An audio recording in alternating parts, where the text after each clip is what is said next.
ফরাইজি আন্দোলনের বিশ্লেষণ। ফরাইজি আন্দোলনের উদ্দেশ্য প্রকৃতি বিষয়ে ঐতিহাসিকরা কাটাছেঁড়া করেছেন, তারা তাদের মতো করে মতামত তুলে ধরেছেন।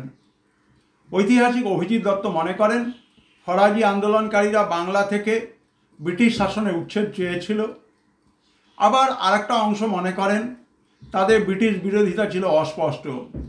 এই আন্দোলন শরীয়তুল্লাহর আমলে ধর্মীয় উদ্দেশ্যে পরিচালিত হয়েছিল, কিন্তু তারপর তার ছেলে মোহাম্মদ মহসিনের সময় এই আন্দোলন ধর্মের গণ্ডি পেরিয়ে কৃষক সমাজের স্বার্থ এবং কৃষকদের দাবি দাওয়াগুলোকে এই আন্দোলনের সঙ্গে জড়িয়ে দিতে পেরেছিল।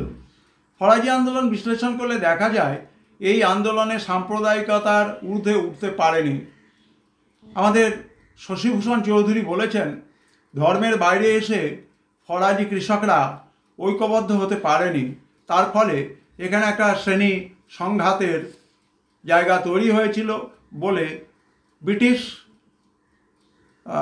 আধিকারিক উইলিয়াম হান্টার মনে করেছেন।